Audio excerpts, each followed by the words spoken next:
Ushaisikia kuhusu women rep? Women rep kabisa. Sasa kazi ya women rep wewe vile unaielewa ni aje? Ile ya Paris hapa kwetu Nairobi.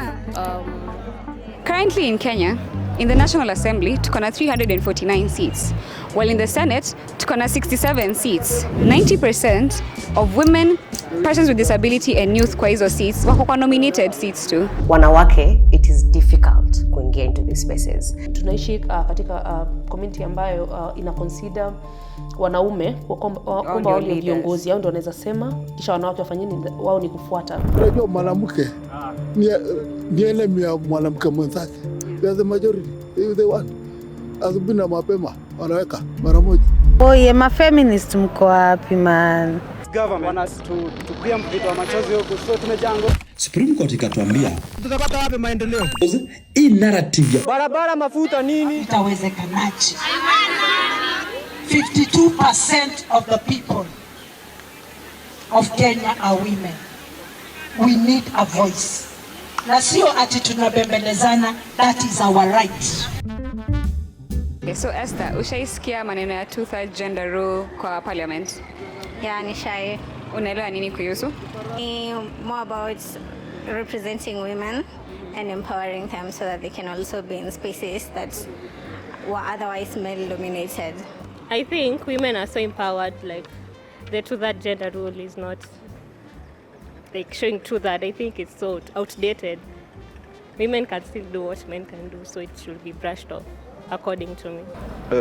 Yona ni noma. Saa mi kwangu wanawake nikana kuanga wamewekwa ije. Huku Kenya hazifanani na nchi zingine. Huku wanatabu wanaume ndio wanafaa wakuwe kichwa, unaona? It's a good ideology, but it has never been achieved, unfortunately.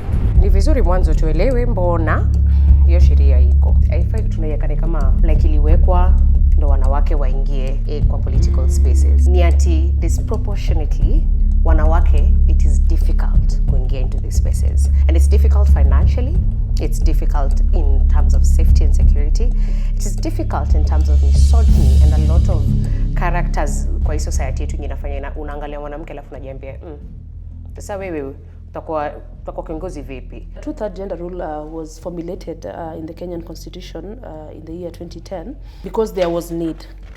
And the need is clear. One of the guys here has said Kenya imeja wanaume na hao ndio huwa wamekuwa kichwa mara mingi. That is to translate to it's a patriarchal society. Tunaishi katika community ambayo ina consider wanaume kwamba wao ni viongozi, hao ndio wanaweza sema, kisha wanawake wafanye nini, wao ni kufuata. They said, why is it always about women? Just as simple as that. What would be your answer? My answer would be it's about women because for a long time it was not about women. So when I hear one of the participants here say that it's outdated, for a minute it fails my heart, man. My heart ni chungu sana. Mind you, pia tunasahau tuko na intersex people who are legally recognized in the country. So if you completely shut out na tuseme basi kwa hii parliament ukishinda ndo unaingia, we will see almost 2 women probably wakifika hapo ndani. Yeah. Now mind you, saizi tuko na 2/3 gender rule and Kenya has a total of 13.7% only of women in power combined. And this is with the law in place. With the law in place, 13.7. You're looking at the fact that we only have how many governors in Kenya who are women? 5. It's almost unimaginable for women to be in power in the first place. Huku wanatabu wanaume ndio wanafaa wakuwe kichwa, unaona? Wewe unaona like wanawake na youth wakirun for office, hizi wakitaka kuwa governor, wakitaka kuwa senator, ni challenges gani wanapitia? Naweza sema hata tu moja. Challenge moja, najua ukiwa kama wewe sasa unafaa uwe na naitwa security. Najua kuna mbogi wengine utakuangalia waone wewe ni anaweza pita na wewe. I don't think they face any challenges. I just feel you're both equal, whether you're disabled, you're not disabled, you're a woman, you're a youth. If you're competent, you just take the work. Unakuta madam na anaweza fanya kazi fiti. Ni kama ule gavana nitako nani wa Kai nimesahau. Anafanya kazi fiti aje. Na kazi kwa area yake na ndahamia Geshagi sasa. Taum na bo. Aki. Madem yenyewe tunafanya kazi. Lakini kuchaguliwa ni nomati undi ataweza. Sijui ni watu kufila ama ni nini. Ma feminist mko wapi man? Actually, hiyo ndio kama unatambua mamako, huwezi tambua mwenye ako kwa jo. Mpandishe tu kidogo atakuvuta mpaka atavuta mpaka inchi yako. Imagine na ni madam. Sasa ingine. So why do you think watu hawavoti wanawake na mayouth? Because women, we are discriminated because we're weak. But we're actually not weak. So tunapigaga hesabu sana. Kama unadhani napiga hesabu ya wacha sahi. Mtoi wangu ni kadogo lakini nafikiria university. Imagine. I don't think we should talk about that. What do you mean by that? Even the majority, they also face challenges while running for the seats. So I don't think it's such a big issue, but it's something that we should talk about. Yeah, they face a lot of challenges, like the economic barrier, the way other people view them. Like, let's say the women. The society expects women to be more of the household duties. And you see the balance between having the household duties and leadership roles. It's kind of not working. Young people are facing maybe the barriers with regards to finances. For you to ingia siasa lazima uwe na do. Back in the days when I used to serve as a student leader back in the university, it's the same mantra that was being used. Needy but broke students should not be allowed to run for political. Hata si ati hauwezi hamkubaliwi. Kama uko needy usionekane kwa kiwanja ya siasa. We only want watu wako na mafuta. They call it kichele in Sheng. Going back to an issue that really pitches me sasa hizi inanisumbua sana ni hiyo goonism. And it is actually a challenge that women, I'd say, are facing, and of course the young people who are being used as goons, and women who cannot participate with their counterparts in politics because of the goonism. The environment is unhealthy, the environment is unsafe, and women have suffered continually gender-based violence. There is rape, there is assault, and it's not even assault, the physical assault. Saa zingine you are being attacked online, you are being body shamed. So these are some of the challenges I think I'd mention with regards to women and youth and what they are facing within the political industry.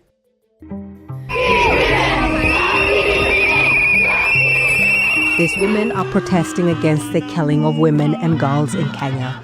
Police say 97 women have been killed in the last 3 months, some in brutal ways. When it comes to issues of like femicide, gender-based violence, do you think that should be the prime work ya women rep ama nani anafaa kushughulikia hiyo kazi?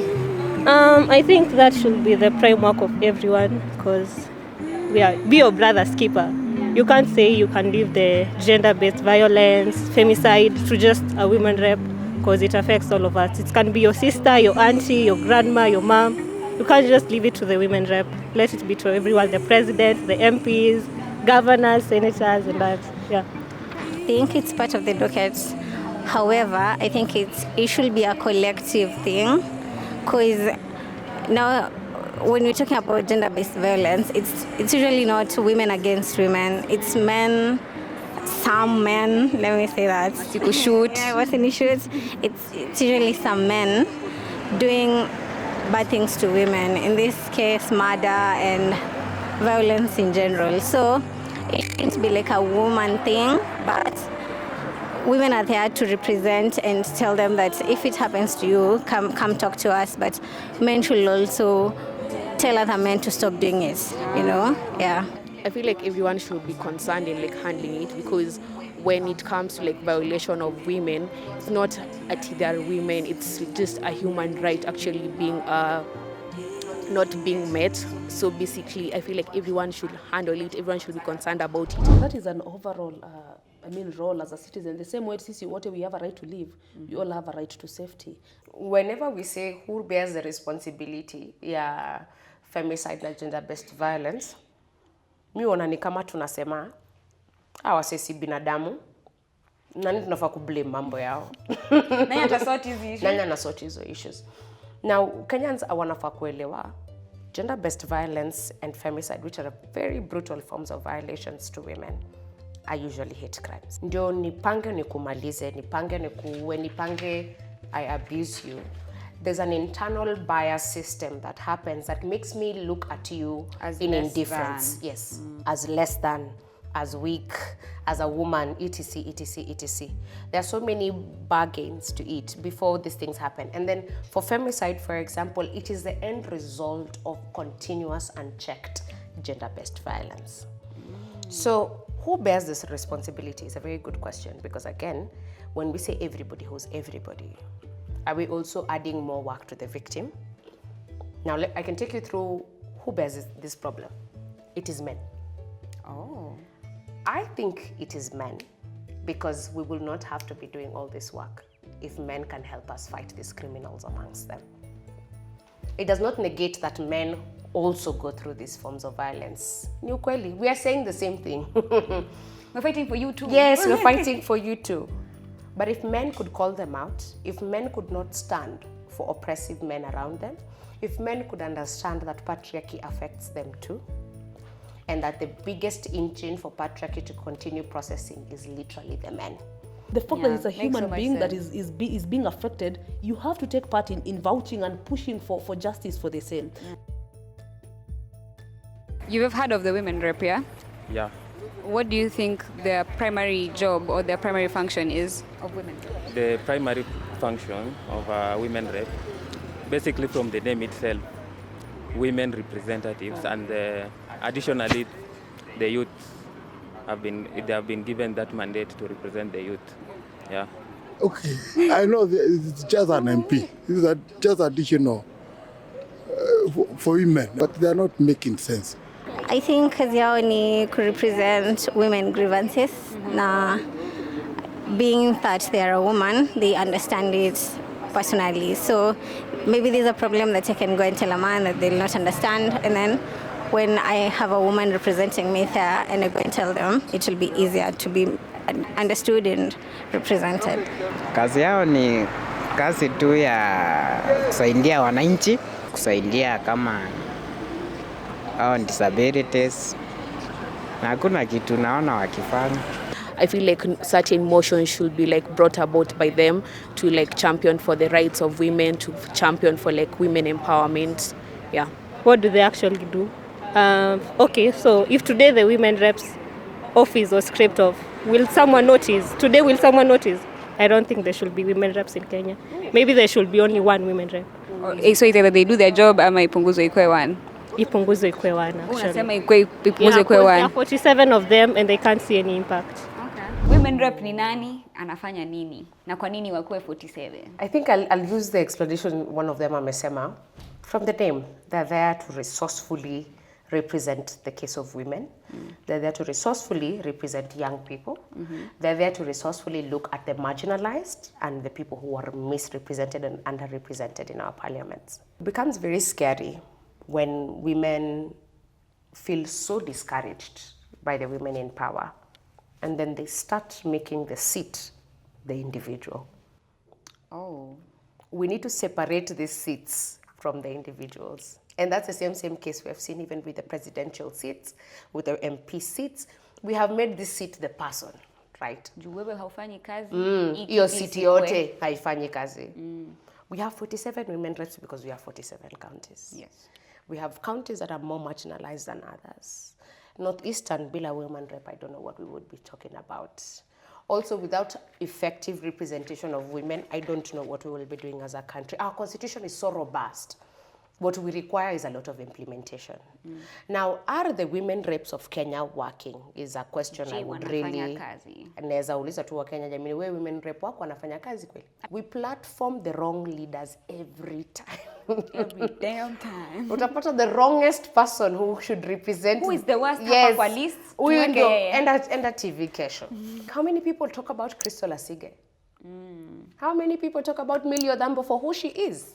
You know, for the bad girl that she is. How many of us really sit down and look at Njeri Maina How many of us sit down and remember the works of Margaret, former First Lady, Margaret Kenyatta, during the runs and all the like?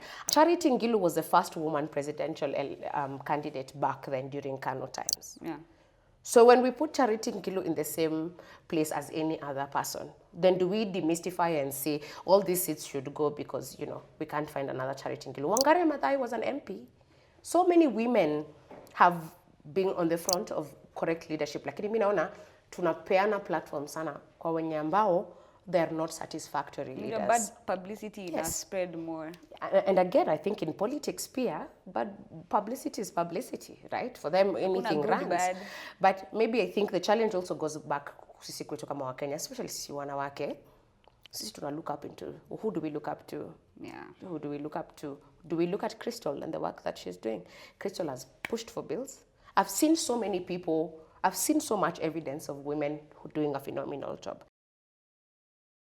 Do you think mtu akiran anataka kuwa leader, apewe juu ni mwanamume, mwanamke, ama apewe juu anaweza fanya kazi? Na unaweza jua aje huyu ni mtu anaweza fanya kazi? Mtu anafaa apewe mtu mwenye anaweza fanya kazi. Juu kuna mtu anakuanga na fikira zake tofauti, unaona? Unaweza ona mwanaume ni kadi anafaa, lakini ule mwanamume ukimpea hiyo vote anakuja kujire na labda ungepea ule mwanamke angewaokolea, unaona? Sasa mtu anachekingia hati ya mtu na bado venye mtu anaongea, hawa politician unawasoma ikaje wote mapolitician wote tu kwa watu wa uongo, unaona? Ni ule mtu anafanya kazi. Utajua aje anafanya kazi? Si amesema vitu atafanya. Na kwanza hii vote ya recalling, ya kurecall, inafaa kuwa effective. Kama mtu is not participate, aende nyumbani. Kama ni bunge ama apatiwe kuwe recalled. Si kwanza wananchi wapewe power ya kurecall. Kwa sababu sasa imekuwa ni bunge. Wananchi wakilalamika, they can vote wa recall hiyo mtu. Afanye chochote. Yeah. That's a challenging question because of course you should give someone a seat because they can do the job. However, we get a lot of manifestos. I'll do this, I'll do this, I'll do this. But when you get the seat, you don't do it. So I'm not really sure how we should go about that, but definitely if to the one who will do the job. Yeah. That's kind of hard because you never know if someone can do the job until they're given the job. And for that job, it takes 5 years. And you can't just, it's so hard to impeach someone in Kenya. It's really so hard. So I don't think there's any formality to do that or any rule. You just put it out all there. Wanawake tunakuwaga wadaku, sawa? Tunajuaga mpaka mwenye anafanya kazi na mwenye amelalisha na mwenye anatumia pesa vibaya. Na sana I'd rather support a woman than a man. Utamchagua juu ni woman? Yes. Oh, okay. Yes, I will. Okay. Kwanza respect to all women. Sawa? Aki. Tunataka hivi apige hesabu. Nataka next time, si ndio? Lazima afanye kazi mbio. Unaona kabibi kameolewa. Sika nafanya kazi haraka. Imagine umeolewa na inchi. I feel like someone should be voted in depending on the qualities they have as a leader. But in the system that you're living in doesn't work that way. Basically, if you have quite a number of people supporting, even if they are fools, sorry to use the wrong word, people will actually just vote you in. So it's never about like what you're bringing in to the table as a leader. It's more about who is being supported by the majority of the numbers, and there's no proper way of also evaluating who is capable in the system and who is not capable in the system, because even those who usually like see them as capable, when they go into the system they get absorbed by the system and start doing like things that the crooked system is doing. But at the end of the day, the right way, and I don't know how to approach it, is just if someone meets certain categories is when they should be voted in. For example, I'd give an example of what is going on in certain associations in school, like student associations, whereby they have now done away with the elections thing because someone might not be capable as a leader, but since they have the numbers, they're being voted in. So it's more of like an application method where they're being vetted by a committee to see if they're capable. Yeah. And we basically cannot judge based on the gender, because if we say let's give a woman this job, we've seen bad leadership in women And actually an example, Susan, it's called Susan Nakumicha, the former health CS. Yeah, we've seen that before. And we have actually seen at the same time good leadership. Let me say an example from, we have Charity Ngilu for Kitui. So, and at the same time, men in leadership roles also give the same thing, the same outcome. So basically, gender, religion, whatever, disability or not, we cannot judge someone based on those factors, but rather the manifestos and their history of leadership. Yeah. Ushaisikia notion ya DEI, diversity, equity, inclusion, where watu wanapatiwa the seat, yes, but not because they can actually do the job, but it's like, this is gonna look good, like tuko na persons with disability, tuko na women, it's like, at least tuna, si inakaa hivyo, but it's not actually people who are competent enough to be in these spaces. And then how do we even evaluate your competency? Do you think it's possible? Yeah. Yes, there is that, because then wanajaribu kuonyesha tu we considered gender correct. They have a checklist actually, they have a box. Exactly. Gender, it's a woman. Sawa, tuko na mwanamke hapo, kuna deputy hapo, tushaweka. Haya, treasury iko tu acha mwanamke kwa treasurer. Secretary general, no, there we need a man. Okay, community, huyu ni Mkisi. Haya, sawa, tushaweka Mkisi, tushaweka marginalized community, tushabeba mtu kutoka Wajir, tushabeba mtu kutoka wapi. I mean, just for the sake of it, and not really on the basis of, can we get a competent person from Nyamira who can do this? Where is can you be both a woman and competent? A woman and competent, correct. Not just because you are a woman, youth competent, correct. It's not on the basis of ati sasa we were just tulikuwa tunajaza slots. Tunajaza tu slots. Hata mpaka unashangaa ulipata aje kazi. Have you ever found someone who's surprised in office? Ako tu hapo anashangaa. Anasema, analisa kazi yake ni kunode, I mean when you have no point, you just say yeah. Yes. Just to build up on what Frida said. On what Mwalimu has said. Yes, yours is just to echo. You're always echoing because you're surprised how you even got there. That shows you that that is on corruption. Hata ni corruption. You just got there. God knows how. You're surprised.